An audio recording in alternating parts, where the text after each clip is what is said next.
भारत की धरती, जहां हर कण में इतिहास सांस लेता है। सिंधु घाटी की सभ्यता से लेकर मौर्य, गुप्त, मुगल और ब्रिटिश साम्राज्य तक इस देश ने असंख्य उतार चढ़ाव देखे हैं। 1857 की क्रांति से लेकर 1947 की आजादी तक हर बलिदान ने एक नई सुबह लिखी। ये है वो भारत जो हर बार टूटा मगर फिर पहले से कहीं ज्यादा मजबूती से उठा। इतिहास जिसकी धड़कनों में बसता है। ईश्वर ने यह साबित कर दिया कि जो भारत के पास है वह पाकिस्तान के पास नहीं है। भारत के पास आस्था है और इसी आस्था ने एक ऐसा चमत्कार कर दिया जिस पर विश्वास करना कठिन है। कहा जाता है कि जो लोग भगवान पर विश्वास करते हैं, भगवान उन्हें कभी अकेले नहीं छोड़ते। पाकिस्तान भारत की सीमा पर जब कुछ बड़ा करने वाला था, तभी एक हनुमान मंदिर में रहने वाले एक बंदर ने कैसे चालाकी से उनके लड़ाकू विमान को खत्म कर दिया। कैसे उसने दुश्मनों को उन्हीं के शस्त्रों से मार भगाया। कैसे एक बंदर ने उन्हें धूल छटा दी और उन्हें भारत की सीमा से भागने के लिए मजबूर कर दिया।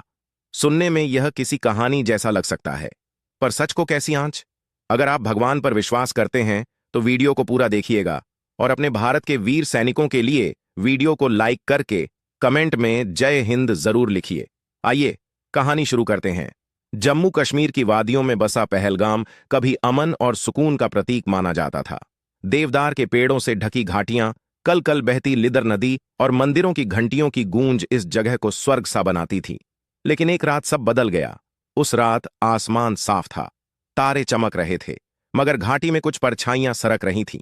यह परछाइयां उन दरिंदों की थीं जो इंसान के वेश में भेड़िए थे। उन्होंने अचानक धावा बोला। मासूमों पर, निर्दोषों पर, बेटियों से उनका सिंदूर छीन लिया गया, मां से उनके बेटों को छीन लिया गया। पहलगाम जो कभी देवताओं की भूमि कहा जाता था, अब मातम की चादर ओढ़े खामोश पड़ा था। खबरें तेजी से फैली। सोशल मीडिया पर आंसू और आक्रोश उमड़ पड़े। टीवी पर एंकर चिल्लाने लगे। लेकिन देश के दिल में जो ज्वाला उठी वह इस बार बुझने वाली नहीं थी। दिल्ली में आपात बैठकें शुरू हुईं। प्रधानमंत्री ने सिर्फ 2 शब्द कहे, अब नहीं। भारतीय सेना को खुली छूट दी गई। जवाब तेज और सटीक था। सीमा पार जाकर उन ठिकानों को नेस्तनाबूद किया गया जहां से यह साजिश रची गई थी। भारत ने दिखा दिया कि वह न सिर्फ सहने वाला नहीं बल्कि सजा देने वाला भी है। लेकिन पाकिस्तान इस जवाब से तिलमिला गया। बदले की आग में उसने सीमा पर अपने सैनिकों और लड़ाकू विमानों की तैनाती शुरू कर दी। एक बड़ी टुकड़ी को पहलगाम की ओर बढ़ने का आदेश दिया गया। भारत की जमीन पर फिर से खतरे की आहट थी। इसी सीमा से कुछ ही दूरी पर घने जंगलों में एक पुराना हनुमान मंदिर था। छोटा सा पत्थर से बना हुआ, कोई पुजारी नहीं, कोई चढ़ावा नहीं। लेकिन आसपास के लोग कहते थे कि वहां एक बंदर रहता है। नाम था उसका बजरंगी। कहते हैं वह वर्षों से वहां है। उम्र का कोई अंदाजा नहीं, लेकिन चाल में दम था। आंखों में चिंगारी और शरीर में ऐसी फुर्ती कि बड़े बड़े जवान हैरान हो जाएं। कुछ कहते थे कि वह चमत्कारी है। जंगल में खोए बच्चों को खोज लाता है, घायल परिंदों की मरहम पट्टी करता है और जब मंदिर के पास कोई भीड़ आती है तो छत पर चढ़कर घंटियां बजाता है। फौजी कैंप के कुछ जवान उसे देखते थे, खाना देते थे, पर ज्यादातर उसे एक मजाक मानते थे। बंदर है बंदर, ज्यादा मत सोचो, कहते थे वे। लेकिन एक रात कुछ ऐसा हुआ जिसने सबकी सोच बदल दी। अंधेरी रात थी, हल्की हल्की बारिश हो रही थी। चौकी नंबर 7 से एक आपात संदेश आया। सीमा पार से गतिविधि देखी गई है। कुछ लोग नो मैनस लैंड पार कर रहे थे। जवानों की टीम तुरंत हरकत में आई, लेकिन जब तक वे पहुंचे घुसपैठिए गायब हो चुके थे। वहां सिर्फ राख के ढेर थे, जलती हुई मिट्टी और कुछ जले हुए उपकरण। एक जवान ने देखा, मिट्टी पर पंजों के निशान थे, मगर यह निशान आम नहीं थे, बड़े थे, गहरे थे। सैनिकों ने इस पर ज्यादा चर्चा नहीं की, लेकिन उस रात हर चौकी पर एक अजीब बात हुई। हर जगह बजरंगी देखा गया। कोई कहता है उसने एक सैनिक को गिरने से बचाया, किसी ने कहा उसने टॉर्च से रास्ता दिखाया, पर अब भी लोग इसे अंधविश्वास मानते रहे। अगली सुबह जब गांव के लोग मंदिर की ओर गए तो उन्होंने देखा मंदिर की छत पर बजरंगी बैठा था, आंखें बंद किए जैसे ध्यान में हो। उसके चारों ओर एक चमकदार घेरा था और सबसे अजीब बात, उसके सिर पर हल्का सा मुकुट जैसा आकार दिख रहा था। एक बूढ़ी महिला चिल्लाई, ये कोई साधारण बंदर नहीं, ये भगवान हैं, ये हनुमान जी हैं। लोग हंसे, कुछ चुप रहे। लेकिन उस दिन जो हुआ उसने सबकी बोलती बंद कर दी। सीमा पर पाकिस्तानी ड्रोन दिखाई दिया। एक तेज सिटी के साथ वह भारतीय क्षेत्र में घुसा। जवान अलर्ट पर थे। गोलियां चलाई गईं, पर वह तेजी से उड़ रहा था और तभी हवा में एक आकृति उछली। वह बजरंगी था। किसी ने कैमरे में कैद किया। उसने एक छलांग में ड्रोन तक पहुंचकर उसे दोनों हाथों से पकड़ लिया और जमीन पर दे मारा। ड्रोन फट गया। बजरंगी बिना किसी डर के वापस मंदिर की छत पर चढ़ गया। अब यह मजाक नहीं रहा। सेना ने तुरंत क्षेत्र को सील कर दिया। मंदिर पर सुरक्षा बढ़ा दी गई।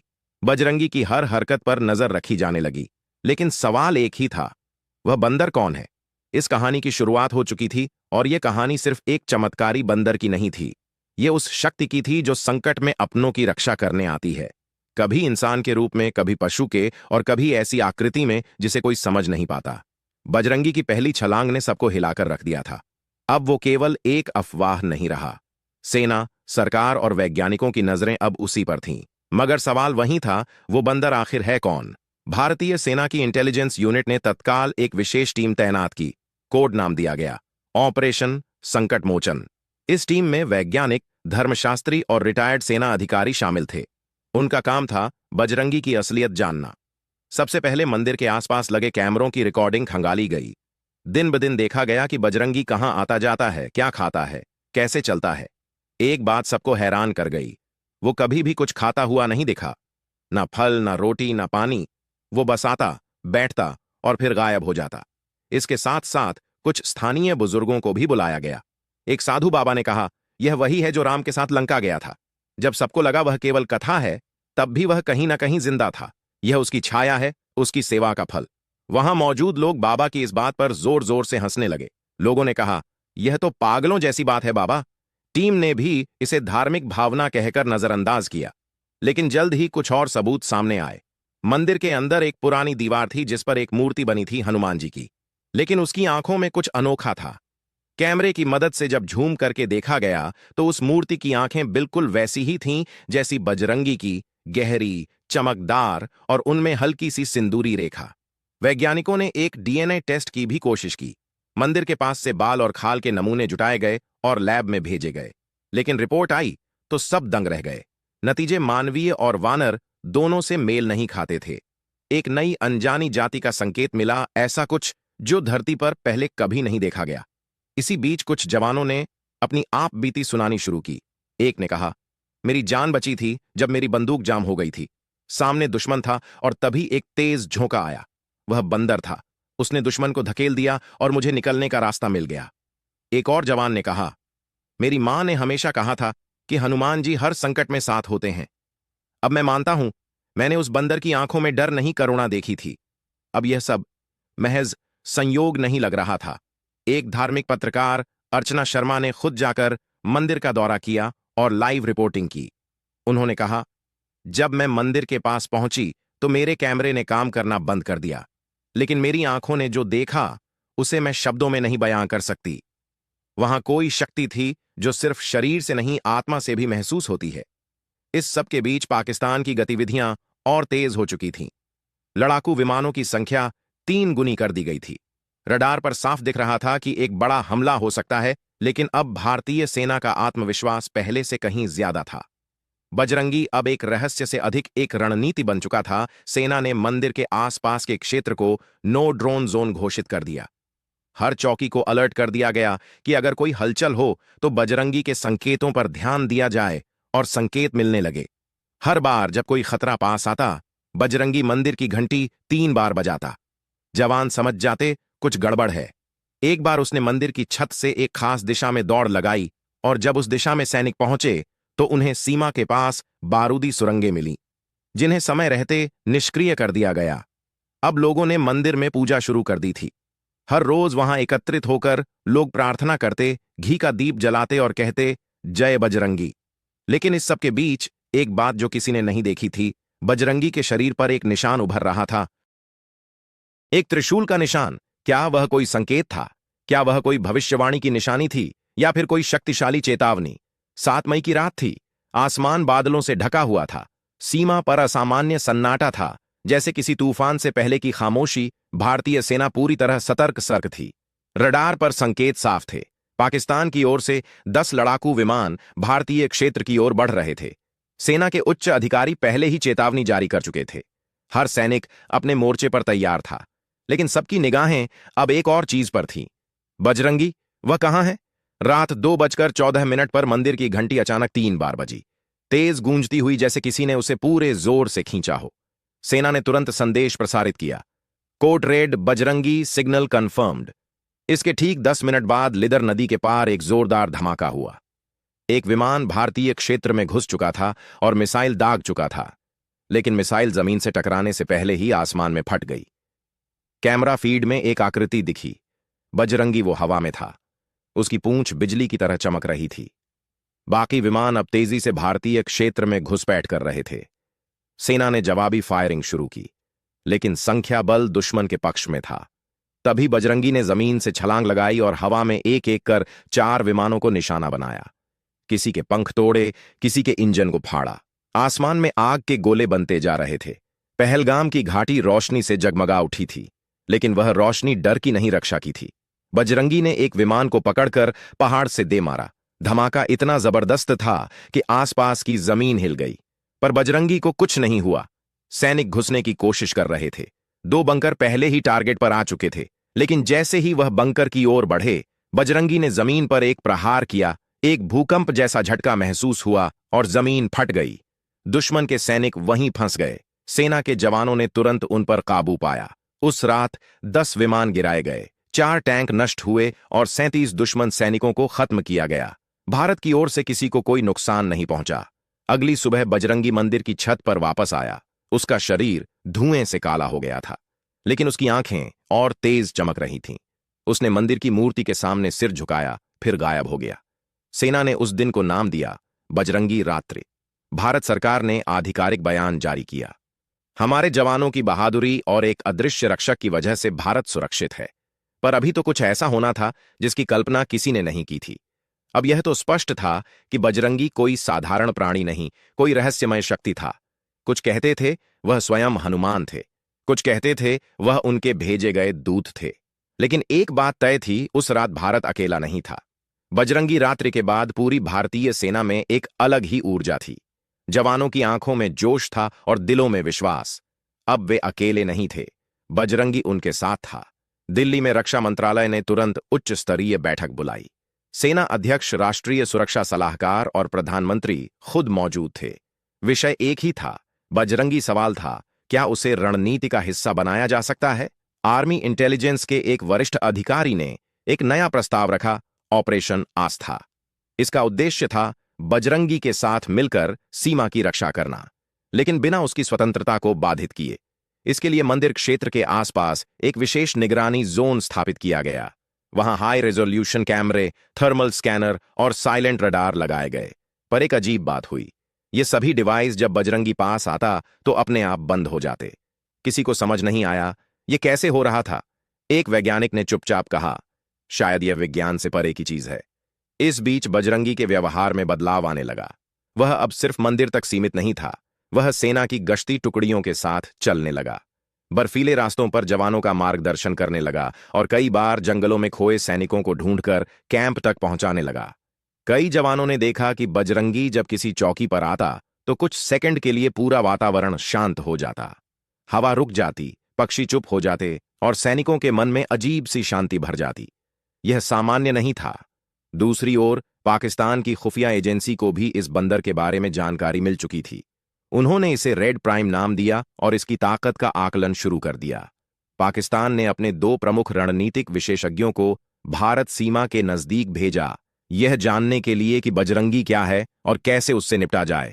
इधर भारत ने एक खास टीम बनाई, टीम संकट मोचन। इसमें 12 जवान चुने गए जो फिजिकल और मानसिक रूप से बेहद मजबूत थे। इनका कार्य था बजरंगी के साथ एक सामंजस्य बनाना, उसके इशारों को समझना और उसके मुताबिक कार्यवाही करना। टीम के लीडर मेजर आदित्य राणा ने सबसे पहले जो बात नोट की वह थी बजरंगी की टाइमिंग। जब भी कोई खतरा आता, बजरंगी ठीक 5 से 7 मिनट पहले किसी ऊंचाई पर जाकर बैठता। वहां से वह एक खास दिशा में देखता रहता और फिर अचानक हरकत करता। राणा ने अपनी टीम से कहा, वह सिर्फ देख नहीं रहा, वह आने वाले खतरे को पहले से महसूस कर लेता है। यह एक बड़ी खोज थी। अब सेना ने अपनी सिग्नल प्रणाली को बजरंगी की गतिविधियों से जोड़ दिया। जहां वहां जाता, वहां पहले से स्कैनिंग शुरू कर दी जाती। नतीजा 3 बार संभावित हमले पहले ही टाल दिए गए। इस बीच पाकिस्तान की ओर से एक नया प्लान तैयार हुआ, बजरंगी को जाल में फंसाना। उन्होंने सीमा के पास एक नकली बंकर बनाया जिसमें अंदर एक बायो इलेक्ट्रिक ट्रैप था। इरादा था कि जब बजरंगी उसमें घुसे तो उसे बिजली के झटकों से बेहोश किया जाए। लेकिन बजरंगी को धोखा देना आसान नहीं था। जब वह उस बंकर के पास पहुंचा, उसने भीतर झांका, फिर जमीन पर बैठकर कुछ देर शांत रहा। अचानक वह उठा और पूरी ताकत से जमीन पर मुक्का मारा। बंकर फट गया। अंदर छिपे उपकरण और सैनिक ध्वस्त हो गए। अब पाकिस्तान समझ गया, यह बंदर नहीं, एक चेतन शक्ति है। भारत की ओर से मंदिर में एक विशेष पूजा का आयोजन किया गया। इसमें केवल सैनिकों को अनुमति दी गई। पूजा के दौरान मंदिर की घंटियां बिना छुए बजने लगीं और दीपक अपने आप जल उठे। सबने देखा, बजरंगी मंदिर के सामने खड़ा है, लेकिन उसकी छाया अब सामान्य नहीं थी। वह विशाल हो गई थी और उसके पीछे एक हल्की सी आभा में एक गद्दा दिख रही थी। अब सवाल नहीं रह गया था कि बजरंगी कौन है। अब बात सिर्फ इतनी थी, वह कब और कहां प्रकट होगा। 9 मई की सुबह दुनिया की निगाहें एक बार फिर भारत पाक सीमा पर टिक गई थीं। अंतर्राष्ट्रीय मीडिया को भी अब यह एहसास हो गया था कि पहलगाम में जो कुछ हो रहा है वह सिर्फ 2 देशों का सैन्य संघर्ष नहीं, एक अद्भुत और अलौकिक घटना है। दुनिया के सभी बड़े समाचार चैनलों ने कैमरे वहीं गाड़ दिए थे। पाकिस्तान ने अब की बार अपनी सबसे बड़ी सैन्य योजना शुरू की थी, ऑपरेशन काला बादल। इसमें 20 लड़ाकू विमान, 10 टैंक, 200 से अधिक स्पेशल फोर्स कमांडो और ड्रोन शामिल थे। उनका उद्देश्य था भारत की एक सीमा चौकी को पूरी तरह नेस्तनाबूद करना। इधर भारतीय सेना ने पूरी तैयारी कर ली थी, लेकिन सबकी नजर एक ही तरफ थी। क्या बजरंगी फिर आएगा? सुबह 10:27 पर रडार पर हलचल दिखी। 15 विमान भारतीय क्षेत्र की ओर बढ़ रहे थे। जमीन पर टैंक और कमांडो पहले ही अपनी पोजीशन में थे, लेकिन मंदिर की घंटी अब तक नहीं बजी थी। जवानों की सांसें अटक गईं। फिर ठीक, पर मंदिर की घंटी खुद ब खुद 5 बार बजी। पूरे क्षेत्र में एक कंपन सी दौड़ गई। बजरंगी अब तक नहीं दिखा था। आसमान में धमाके होने लगे। भारतीय सेना जवाबी कार्यवाही कर रही थी, लेकिन दुश्मन की संख्या भारी थी। तभी जैसे हवा में कोई दरार पड़ी हो, मंदिर के ऊपर से एक ज्वाला निकली और वह आया बजरंगी। लेकिन इस बार वह पहले जैसा नहीं था। अब उसका शरीर उज्ज्वल हो चुका था। आंखों में नारंगी आभा थी और उसकी पूंछ बिजली सी चमक रही थी। उसके हाथों में इस बार सचमुच की गदा थी और उसके कदम पड़ते ही धरती हिल उठी। बजरंगी ने सीधे सबसे पहले एक टैंक को निशाना बनाया। वह हवा में उछला और गद्दा से उस टैंक को ऐसे फोड़ा जैसे खिलौना हो। फिर उसने आसमान की ओर देखा और 5 विमानों की ओर छलांग लगाई। उसने एक एक कर सबको अपने ही पंखों से काटकर नीचे गिराया। अंतर्राष्ट्रीय कैमरों ने यह सब लाइव दिखाया। लाखों लोग स्क्रीन से चिपक गए। दुनिया पहली बार एक ऐसे योद्धा को देख रही थी जिसे विज्ञान नहीं समझा सकता था। पाकिस्तानी कमांडोज ने मंदिर की ओर बढ़ना शुरू किया, लेकिन जैसे ही वे पास आए, बजरंगी ने जमीन पर प्रहार किया। वहां से एक प्रकाश निकला और सारे दुश्मन अंधे हो गए। भारत के जवान अब बजरंगी के पीछे पीछे थे, हर दिशा में उसका आदेश मानते हुए लड़ाई कर रहे थे। लड़ाई 3 घंटे चली। अंततः पाकिस्तान ने पीछे हटने का आदेश दिया। उनके 17 विमान गिराए गए, सभी टैंक नष्ट हुए और जमीन पर मौजूद लगभग पूरी टुकड़ी आत्मसमर्पण कर चुकी थी। बजरंगी ने अंतिम प्रहार के बाद मंदिर की छत पर चढ़कर गदा हवा में घुमाई और एक तेज प्रकाश के साथ वह मंदिर के अंदर समा गया। मंदिर की मूर्ति में हल्की सी मुस्कान उभर आई। भारत में चारों ओर एक ही नारा गूंजा, जय बजरंगी। संयुक्त राष्ट्र ने इस घटना को चमत्कार की श्रेणी में रखा। वैज्ञानिकों ने कहा, हम नहीं समझ सकते इसे। धर्मगुरुओं ने कहा, अब भी शक है। बजरंगी के चमत्कार को लेकर पूरी दुनिया में भूचाल सा आ गया था। अमेरिका, रूस, जापान, फ्रांस, इजराइल, हर बड़े देश की खुफिया एजेंसियां अब पहलगाम की ओर रुख कर चुकी थीं। एक साधारण से मंदिर में जो हुआ था वो विज्ञान के लिए पहेली बन चुका था और आस्था के लिए प्रमाण। एक बड़े समाचार चैनल ने इसे द हनुमान फिनोमिनन नाम दिया। एक ने अपने मुख्य कार्यक्रम में कहा, अगर यह सच है तो मानवता को अपनी सीमाओं की फिर से परिभाषा करनी होगी। संयुक्त राष्ट्र ने भारत से विशेष अनुरोध किया कि वह इस बंदर की चिकित्सा और रहन सहन पर अंतर्राष्ट्रीय शोध की अनुमति दें, लेकिन भारत सरकार ने साफ कर दिया, बजरंगी कोई प्राणी नहीं, हमारी आस्था का प्रतीक है। उनका कोई परीक्षण नहीं होगा। अभी यह कहानी खत्म नहीं हुई है। अभी तो एक ऐसी घटना होनी बाकी है जो इस पूरी कहानी को सच साबित करने वाली थी। उन लोगों के मुंह बंद होने वाले थे जो भगवान को नहीं मानते। देश भर में मंदिरों में विशेष पूजन होने लगे। पहलगाम मंदिर अब राष्ट्रीय तीर्थ बन गया। वहां जाने के लिए सेना ने सीमित समय और संख्या तय कर दी। इस बीच सोशल मीडिया पर बजरंगी के वीडियो वायरल हो चुके थे। ट्विटर, यूट्यूब, इंस्टाग्राम, हर जगह लोग उनकी तस्वीरों पर कमेंट कर रहे थे। किसी ने लिखा, जय बजरंगी, अब डर नहीं लगता। किसी ने कहा, अब समझ आया, रामायण आज भी जिंदा है। कुछ वैज्ञानिक इसे अज्ञात प्रजाति का उच्च विकसित प्राणी कह रहे थे। एक रिपोर्ट में लिखा गया, यह शायद पृथ्वी पर हजारों वर्षों से छिपी कोई शक्ति है जिसे संकट ने बाहर लाया है। लेकिन भारत में लोगों को किसी प्रमाण की जरूरत नहीं थी। उनके लिए बजरंगी अब हनुमान जी का अवतार थे। एक बच्ची ने अपने स्कूल प्रोजेक्ट में लिखा, बजरंगी भगवान हैं जो हमें बचाने आए थे। इसी दौरान एक सम्मेलन हुआ। वेटिकन, मक्का, काशी और तिब्बत के धर्मगुरु एक मंच पर आए। विषय था, क्या ईश्वरीय शक्तियां आज भी हमारे बीच हैं? सभी ने एक मत से कहा, ईश्वर रूप बदलते हैं लेकिन जाते नहीं।